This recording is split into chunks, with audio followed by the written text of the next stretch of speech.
era saat ini, era digital ya, yang materi filmnya itu adalah bentuknya digital, maka sensor itu tidak lagi dimaknai sempit, memotong, memblur ya, membatasi karya, tetapi dia bertransformasi menjadi proses penilaian, proses penelitian film untuk kemudian diklasifikasikan. Kalau dalam proses penilaian film di studio itu, kita punya 6 studio. Satu studio itu 3 layar jalan ya, kemudian 6 orang kelompok penyensoran. Nah, di dalam memutuskan itu juga tidak jarang terjadi perdebatan yang luar biasa.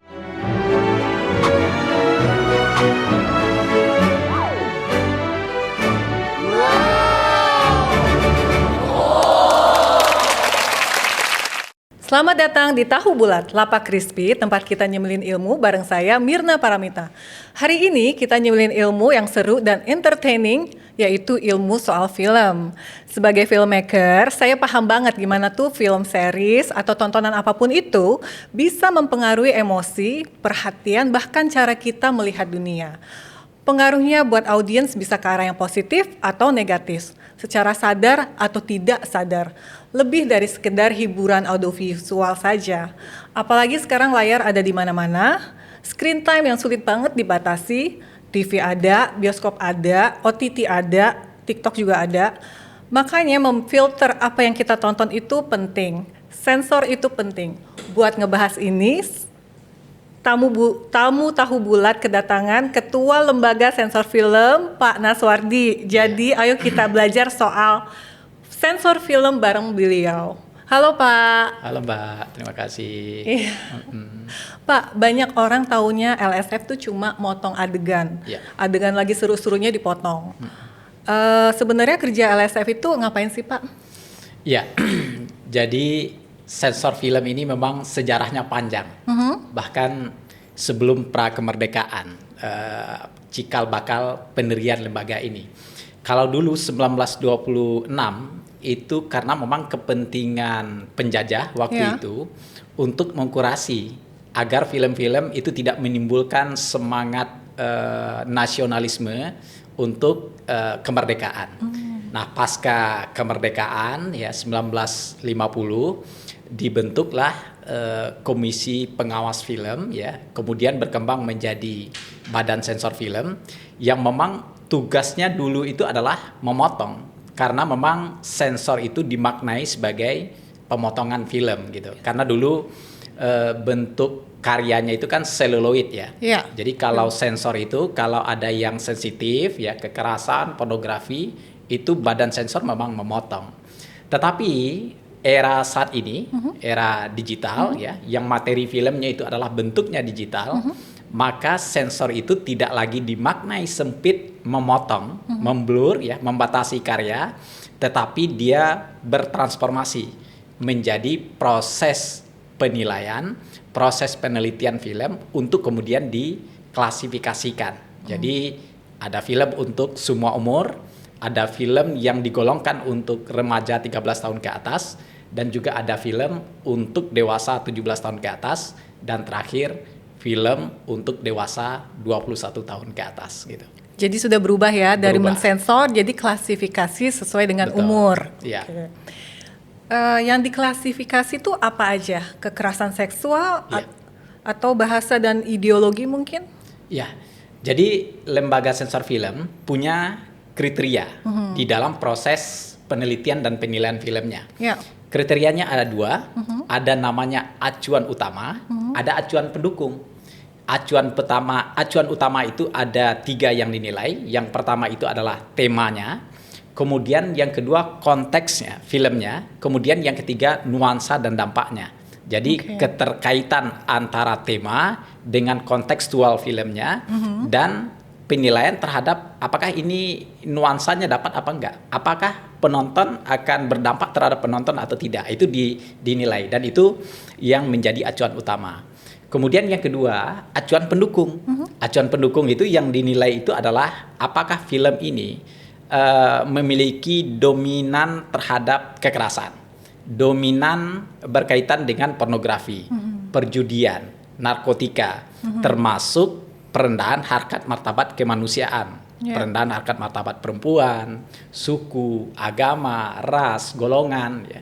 Terakhir itu adalah berkaitan dengan apakah filmnya mendorong orang untuk melakukan perbuatan melawan hukum atau tidak. Nah ini yang dinilai oleh kelompok penyensoran di lembaga sensor film untuk kemudian diklasifikasikan apakah film ini untuk anak atau untuk dewasa gitu. Oke. Terus tadi gimana Pak tentang rating umur? Ya. Faktor penentunya apa aja? Misalnya di bawah 17 tahun tuh nggak boleh ada tayangan apa dan apa Ya. konten digital masuk dalam cakupan klasifikasi dan rating itu? Iya. Jadi dalam proses penetapan klasifikasi usia tadi yang diatur oleh Undang-Undang Perfilman itu 4 klasifikasi usia. Yang pertama kalau semua umur itu memang diperuntukkan untuk penonton anak-anak. Jadi kalau film-film animasi itu cenderung itu adalah semua umur dari sisi peruntukan ya. Jadi memang penontonnya untuk anak. Kalau remaja 13 tahun ke atas itu adalah film yang memang diharapkan peralihan antara anak ke remaja. Jadi untuk penonton remaja. Kalau dewasa itu memang 17 tahun ke atas dan 21 itu memang film yang memang cocok untuk penonton dewasa dengan kriteria tadi ya. Kalaupun ada kekerasan tapi masih kontekstual, kalaupun ada adegan yang berkaitan dengan pornografi misalnya, tetapi memang kontekstual dengan filmnya. Misalnya, kalau filmnya lagi bercerita tentang adegan misalnya tentang perempuan lagi berenang di kolam renang, kan nggak mungkin pakai pakaian yang kalau dia pakai bikini dan segala macam kan masih ada kontekstualnya. Oh, iya. Jadi itu kriteria ya. Jadi konteks film dengan adegan, dengan cerita, dengan dialog, dengan kalau film asing itu teks terjemahan itu dinilai semua gitu. Oke. Jadi LSF itu sebenarnya mengawasi isi film aja. Ya. Atau sampai ke judul atau materi promosinya juga tuh Pak. Karena kalau kayak kemarin yang kita lihat yang billboard yang diturunkan itu tuh Pak. Itu di bawah kewenangan LSF juga atau gimana? Jadi kewenangan lembaga sensor film sesuai dengan mandat Undang-Undang Perfilman itu yang wajib disensor itu adalah di pasal 57 diatur ya bahwa setiap film sebelum diedarkan, sebelum dipertunjukkan kepada publik wajib terlebih dahulu mendapatkan surat tanda lulus sensor. Nah, surat tanda lulus sensor ini bentuk objeknya yang pertama itu adalah film, kemudian yang kedua iklan film. Jadi semua media promosi film itu wajib STLS dan peruntukan penayangannya adalah yang pertama bioskop, layar lebar, kemudian televisi. Nah, televisi ini diatur di undang-undang lain, undang-undang penyiaran. Nah, undang-undang penyiaran ini mengamanatkan bahwa materi isi siaran itu wajib mendapatkan surat tanda lulus sensor kecuali hanya 2 yang tidak. Yang 2 itu yang pertama produk jurnalistik, ya, berita itu nggak perlu ada STLS-nya. Kemudian yang kedua yang disiarkan secara langsung itu nggak perlu.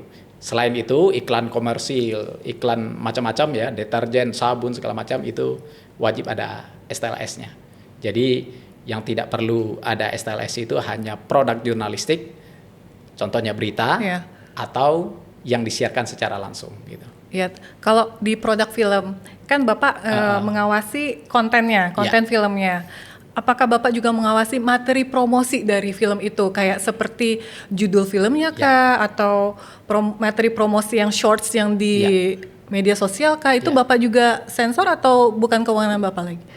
Semua film dan iklan film itu wajib disensorkan, wajib mendapatkan surat tanda lulus sensor, apalagi penayangannya untuk bioskop atau televisi. Nah, yang dinilai, yang diteliti itu apa?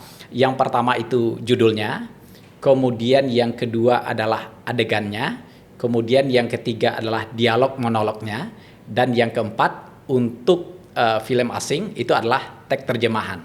Nah, itu yang dinilai, yang diteliti. Jadi semua produk yang berkaitan dengan film, termasuk media promosi film, itu wajib. Itu wajib surat juga tanda lulus sensor terlebih dahulu. Oke. Gitu. Nah, sekarang tentang sensor di era digital ini, Pak. Ya. Peraturan sensor itu diterapkan di semua negara atau di negara yang konservatif aja? Ya. Di negara maju kan juga punya sistem yang sama atau berbeda, Pak? Oh, di Indonesia seperti apa? Rata-rata semua negara di dunia ya punya mekanisme untuk menjaga nilai-nilai utama dari negaranya yang bersangkutan gitu.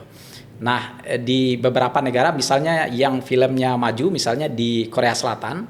Korea Selatan punya lembaga namanya Korea Media Rating Board ya. Itu setiap film termasuk games ya, itu di rating, diklasifikasikan oleh mereka. Nah, proses itu dilakukan oleh lembaga tersebut yang dibentuk oleh pemerintah Korea.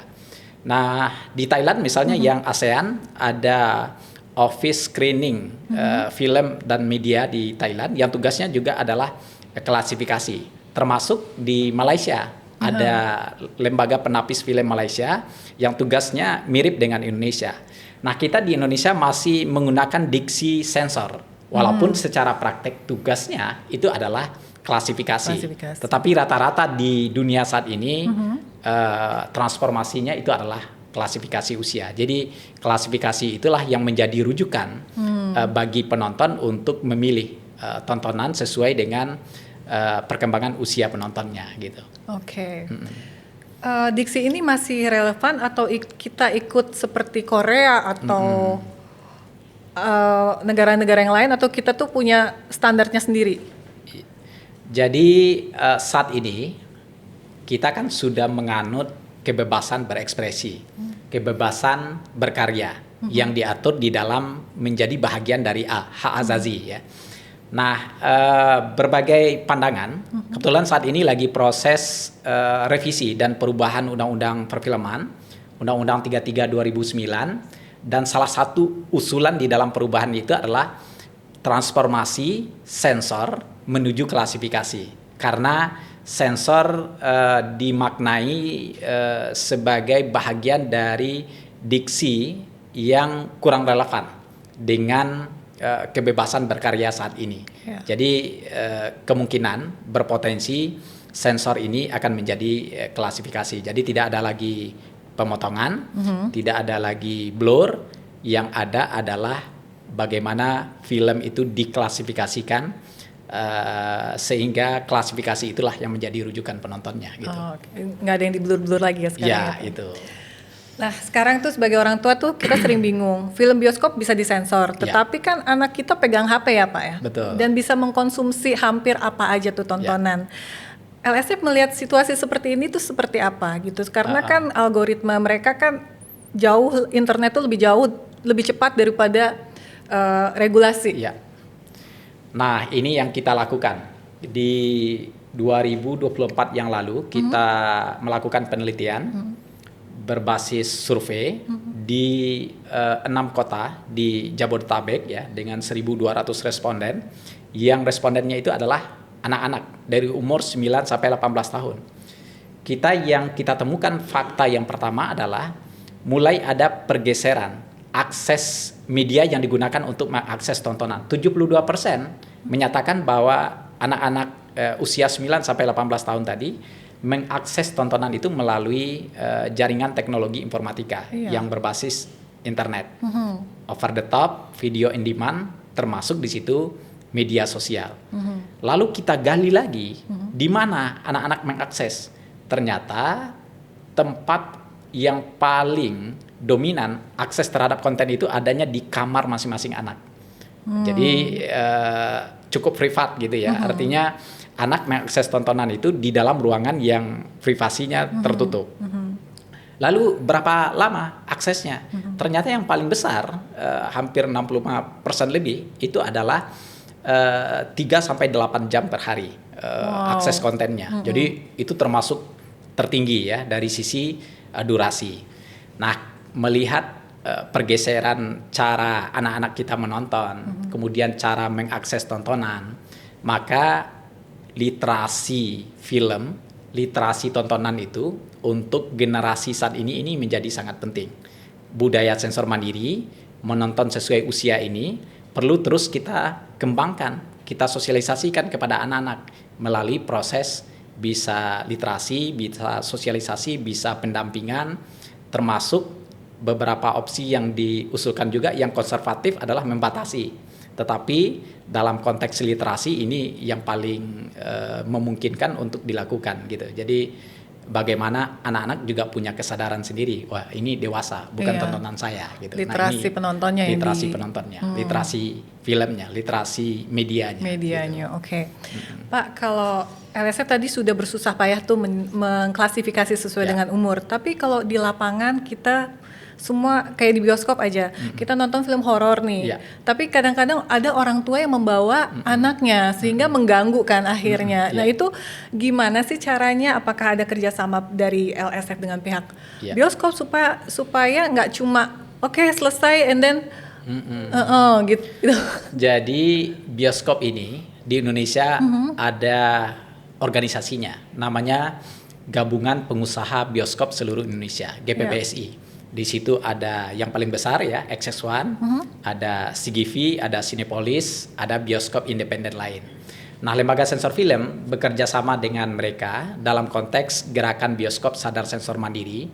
Salah satu komitmen yang ingin kita bangun adalah penyediaan sumber referensi dan sumber literasi menonton yang baik di bioskop.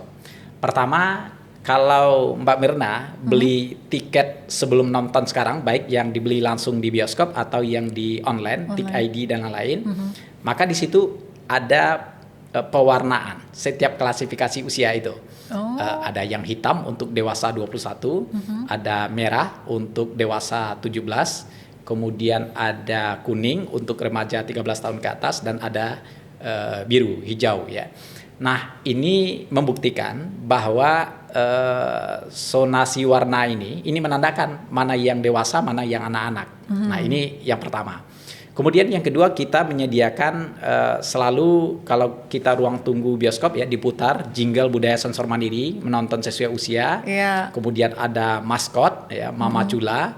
Kemudian kalau posternya itu distempel klasifikasi usianya. Dan kalau sebelum menonton itu wajib ada telop, informasi klasifikasi usia tentang filmnya. Film ini judul gitu ya. Kemudian klasifikasi usia penonton dewasa ataupun anak-anak.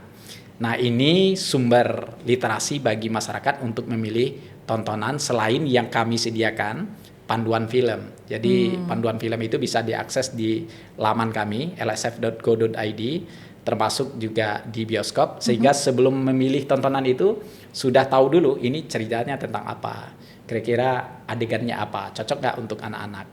Nah, ini pilihan-pilihan. Terakhir, kita punya komitmen dengan bioskop. Kalau ada penonton yang salah pilih tiket ya, misalnya bawa anak ya, tetapi yang kebeli tiket film dewasa 17, maka terakhir tiketnya itu bisa dialihkan atau ditukar dengan film yang cocok dengan klasifikasi usia yang diinginkan atau untuk anak-anak. Atau kalau nggak ada film yang cocok, duitnya bisa dikembalikan di bioskop. Jadi pendekatan-pendekatan humanis ya, pendekatan-pendekatan literasi. Nah, ini yang kita kedepankan di dalam peningkatan kualitas menonton gitu. Bisa dibalikin ya duitnya. Ya, bisa. Nah, apa yang paling harus diwaspadai dari tontonan di hari ini nih Pak? Kalau misalnya kan Bapak udah menonton banyak film-film, kira-kira hal-hal apa sih yang diwaspadai?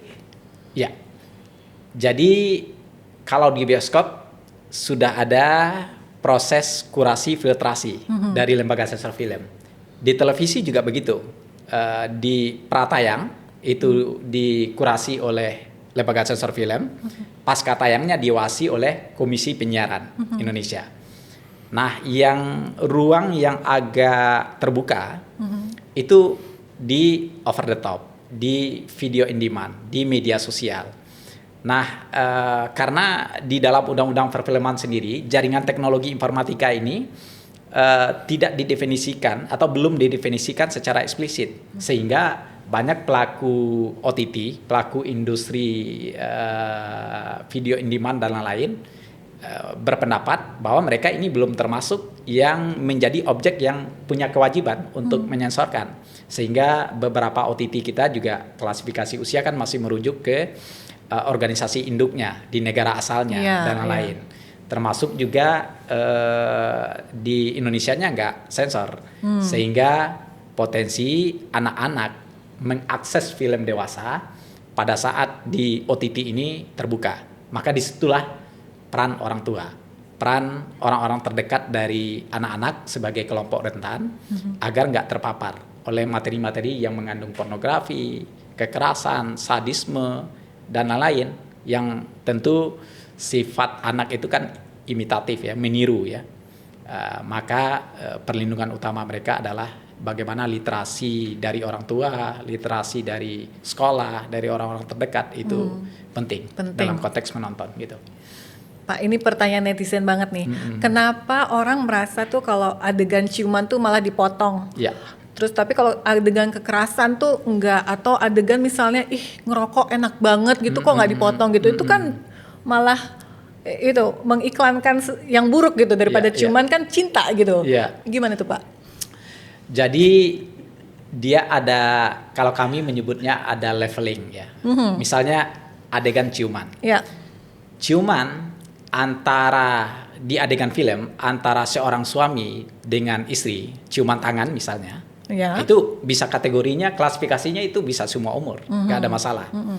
Nah, ada ciuman, kita sering menyebutnya ciuman informasi atau ciuman edukasi gitu ya, ciuman pipi antara anak dengan ibunya atau antara anak dengan ayah, itu bisa semua umur. Tetapi kalau ciuman lawan jenis atau sesama jenis dalam konteks eksploitasi ya, jadi ada unsur eksploitasi seksualnya, nah itu yang menjadi persoalan. Pasti klasifikasinya itu untuk dewasa, nggak mungkin untuk anak-anak gitu. Nah, dalam konteks ini penelitian dan penilaian filmnya proses klasifikasi itu.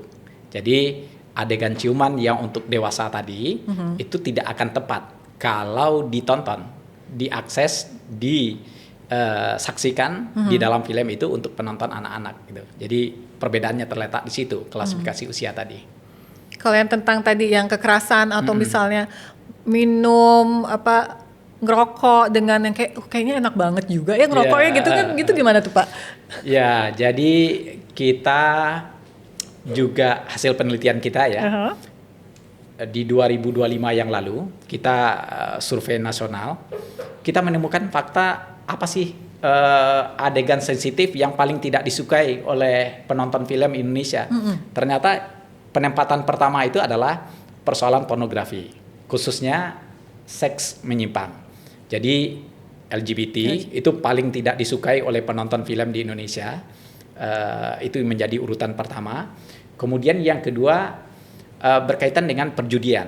Kemudian kalau ada yang ketiga itu adalah adegan-adegan yang berkaitan dengan merendahkan seseorang, baik karena status sukunya, profesinya, warna kulitnya, kemudian agamanya. Nah, itu nggak disukai oleh penonton Indonesia. Itu riset yang kita lakukan dengan penonton film ya di 6 kota besar di seluruh Indonesia. Jadi kita selalu sampaikan kepada produser, kepada pemilik film, hasil-hasil penelitian yang kita lakukan.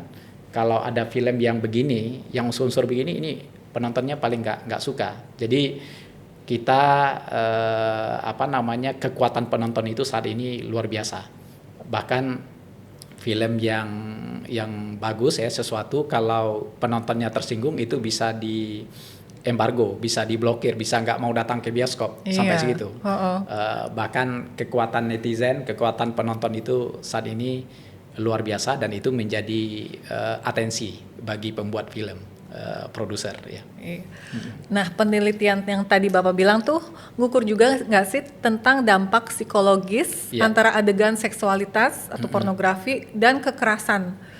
Khususnya anak-anak, seperti apa hasilnya dan adegan mana yang lebih cepat ditiru anak-anak? Ya, kalau penelitian dan riset yang kita lakukan itu, atensi kuat itu pornografi tadi, khususnya yang berkaitan dengan LGBT ya.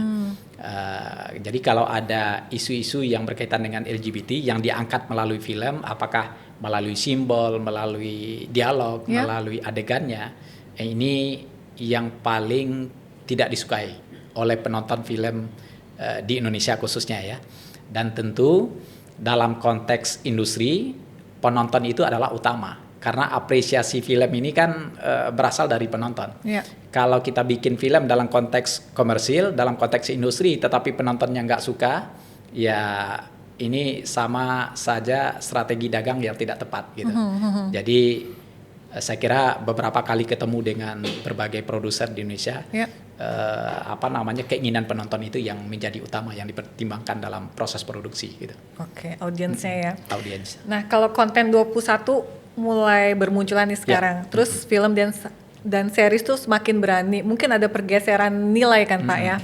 Di masyarakat itu berubah terus. Nah, Gen Z ini sekarang punya standar yang beda tentunya dibanding dengan generasi sebelumnya nih. Apa yang dianggap wajar sama mereka atau dalam situasi ini LSF posisinya mengikuti perubahan zaman seperti itu seperti apa? Ya, dalam konteks penonton tadi, jadi LSF memandang bahwa pergeseran penonton dari selera, dari keinginan penonton itu terjadi. Misalnya, saat ini film-film di Indonesia, film-film yang bertema horor, genre horor itu diminati, ya. Artinya ada penonton loyalisnya. Nah, terjadi nih pergeseran. Selain horor, mulai film drama, film animasi itu diminati. Apalagi film horor digabungkan dengan genre komedi. Nah, itu juga menarik. Artinya saat ini dari sisi industri, dari sisi selera penonton film Indonesia tidak lagi bergantung kepada satu genre tertentu. Jadi mulai muncul selain horor, drama, komedi, kemudian juga film-film yang bertema keluarga ya. Jadi semakin beragam dan ini bagus untuk penonton kita ya. Artinya ada pilihan-pilihan di dalam pada saat datang ke bioskop ada pilihan-pilihan, tidak hanya horor ya, tidak hanya drama, tidak hanya komedi, tetapi juga banyak pilihan-pilihan yang tersedia dan klasifikasinya juga beragam. Jadi katakanlah film Lebaran kemarin ya, hari libur panjang ya. Ada 6 judul film yang dari sisi genre-nya beragam, dari sisi klasifikasi usianya juga beragam. Jadi ini menimbulkan gairah untuk masyarakat Indonesia datang ke bioskop, mengapresiasi film nasional, dan ini baik untuk pertumbuhan industri film nasional kita gitu. Iya benar. Nah, saya juga lihat anggota LSF tuh datangnya dari banyak latar belakang ya. Ada agama, ada ormas tertentu, ada akademisi. Nah, ketika semua perspektif itu ada di satu meja untuk merumuskan atau menyatukan pandangan untuk akhirnya keputusan nih klasifikasi apa itu tanpa membunuh karyanya si kreator ini gimana sih Pak? Iya, jadi di lembaga sensor film ini ada 17 anggota, yang 12 itu berasal dari unsur masyarakat, dari berbagai profesi, ada yang ahlinya anak, perlindungan anak, ada ahli pendidikan, ada psikolog, ada dari industri, dari film itu sendiri. Kemudian dari pemerintah ada 5 orang, ada dari perwakilan dari Komdigi, dari Kementerian Agama, dari Kementerian Ekonomi Kreatif, dari Kementerian Pendidikan, dan dari Kementerian Kebudayaan. Nah, di dalam proses pelaksanaan penyensoran tadi dibantu oleh 34 tenaga sensor yang juga latar belakang pendidikannya berbeda-beda, pengalamannya berbeda-beda. Sehingga Mbak Mirna, kalau dalam proses penilaian film di studio itu, kita punya 6 studio. Satu studio itu 3 layar jalan ya, kemudian 6 orang kelompok penyensoran. Nah, di dalam memutuskan itu juga tidak jarang terjadi perdebatan yang luar biasa dalam jadi perspektif. Satu gitu. Bioskop, satu film ditonton 6 orang. Oleh 6 orang. Satu studio itu petugas kelompok penyensorannya 6 orang. Nah, pada saat diputuskan, ya maka perdebatan terjadi di situ. Menurut perspektif pendidikan seperti ini, perspektif agama pandangannya begini, perspektif perlindungan anaknya begini, perspektif pemajuan perempuan Komnas HAM ya, hak azazinya seperti ini. Jadi disitulah terjadi perdebatan. Tetapi indahnya di situ, karena banyak perspektif jadi kayak argumentasi gitu, sehingga dalam memutuskan benar-benar ajek, benar-benar valid, benar-benar sesuai dengan metodologi yang ditetapkan di dalam kriteria penyensoran tadi, sehingga yang diputuskan itu ya yang sesuai dengan proses yang ada di dalam proses penyensoran tadi gitu. Serumit itu ya Pak ya? Begitu. Jadi banyak orang berpikir mungkin enak ya kerja di lembaga sensor film gitu, nonton dibayar. Nah, orang belum nonton filmnya kita sudah nonton duluan gitu.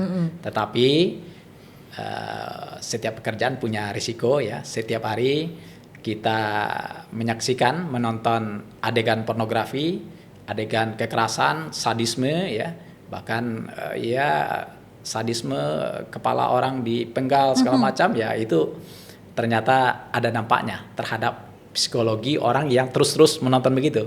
Sehingga kita kemarin lakukan asesmen oleh psikolog profesional ya, ternyata ya ada dampak terhadap kelompok penyensoran ini. Ini adalah bagian dari risiko pekerjaan yang setiap hari dilakukan. Ditonton terus ya seperti itu. Oke Pak, kalau untuk LSF kedepannya nih, mimpi-mimpi Bapak kira-kira kedepannya mau seperti apa?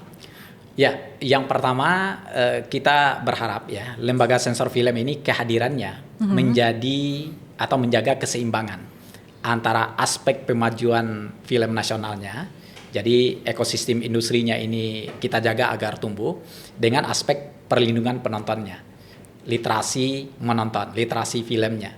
Jadi keduanya sama-sama tumbuh. Nah, kemudian yang kedua, kita ingin film-film nasional kita ini terus tumbuh, terus maju, menjadi tuan rumah di negeri sendiri dan tamu terhormat di negara lain. Tidak hanya pasar Indonesia, tetapi juga pasar luar negeri.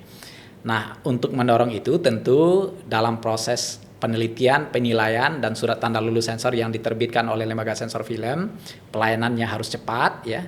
Kemudian yang kedua, di dalam proses penelitian dan penilaiannya tadi, bagaimana prinsip-prinsip kriteria metodologi itu dipertimbangkan dengan baik gitu.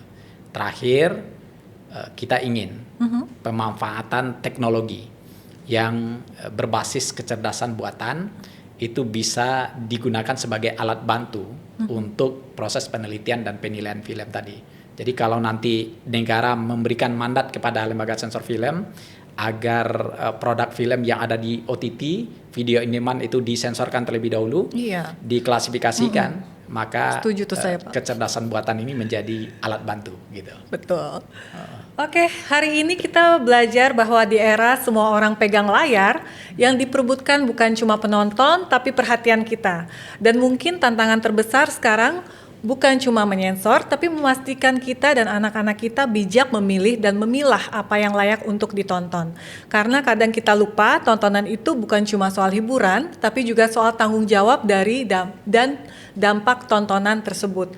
Terima kasih banget Pak Naswardi sudah datang ke sini. Sampai ketemu di episode selanjutnya.